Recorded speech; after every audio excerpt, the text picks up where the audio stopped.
Thanks for joining us. In this audit, we looked at the supporting files for 74 contracts that the BC Liquor Distribution Branch, or LDB, directly awarded to suppliers to support its business operations. We were looking to see if the LDB complied with procurement policies set out in government's Core Policy and Procedures Manual when it issued the contracts. Based on our review of the 74 directly awarded contract files, we found that many of the files didn't contain enough documentation to show that the LDB's procurement decisions met government policy. We regularly audit procurement activities within government organizations to see whether they're following government's principles of fair and open procurement, because in the public sector it involves a significant investment of public money. The principles of fair and open procurement mean that government procurement activity will involve a transparent and competitive process. When any government organization directly awards a contract without a competitive process, it's an exception to these principles. Government's Core Policy and Procedures Manual, or CPPM as it's commonly referred to, defines the 5 specific circumstances when it may be appropriate for a government entity to directly award a contract instead of going through a competitive process. We included a list of the 5 exceptional circumstances on page 11 of the report, and I'll share them with you now too. The first exceptional circumstance is that the contract is with another government organization. Second, the ministry can strictly prove that only one contractor is qualified or is available to provide the goods, services, or construction. Third, an unforeseeable emergency exists and the goods, services, or construction could not be obtained in time by means of a competitive process. Fourth, a competitive process would interfere with a ministry's ability to maintain security or order or to protect human, animal, or plant life or health. The final exceptional circumstance is when the acquisition is of a confidential or privileged nature, and disclosure through an open bidding process could reasonably be expected to compromise government confidentiality, cause economic disruption, or be contrary to the public interest.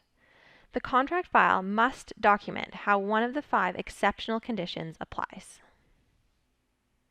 In 41 or 55% of the contract files we looked at, the LDB's reasons for directly awarding the contract didn't clearly demonstrate the existence of exceptional conditions as listed in the CPPM. For example, we looked at the contract for the LDB's procurement of promotional items for its annual Staff Appreciation Day. Staff received items with the LDB logo printed on them. By the time the event organizers decided to do this, they didn't have enough time to procure the items competitively. The LDB justified the direct award as an emergency to meet its deadline. The value of the contract was $57,000. When an event is annual, it's predictable. Therefore, the LDB's classification of this direct award as an emergency doesn't meet the expectations of the CPPM. A reasonable amount of procurement planning, as required by the CPPM, could have prevented the need for this direct award. We also found that in 54 or 73% of the contract files we looked at, the LDB didn't have enough documentation in the files to show that it was impartial and non-preferential when it awarded the contracts. For example, one contract file we examined was an 8-year contract valued at $8.5 million for retail systems, software, and associated support services. It was later amended to increase the maximum value to $14.2 million. This change to the contract wasn't competed, meaning that the LDB didn't consult the market to see who else could meet their needs. As a result, the LDB couldn't demonstrate that the higher cost represented good value for money, or that the supplier was the only source for the product. The LDB is a unique branch of government that operates BC liquor retail stores and, so far, one non-medicinal cannabis store. The LDB also manages the wholesale business in liquor and the online sales of non-medicinal cannabis for the province.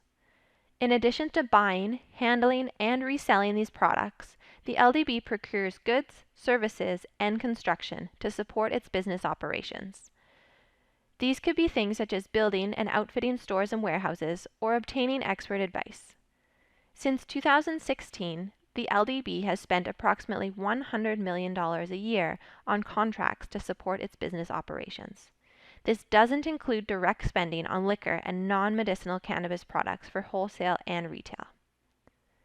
For the 74 contracts that we looked at, 67 were valued at a total of approximately $24 million Canadian, and 7 were valued at a total of approximately $646,000 US.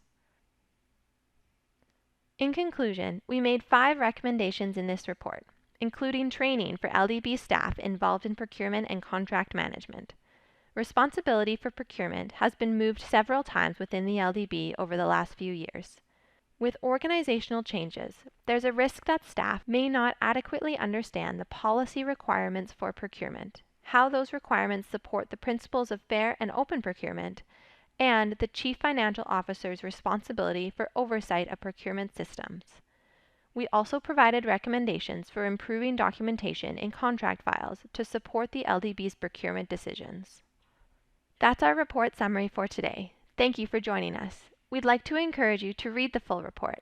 It and our other reports are available on our website at www.bcauditor.com.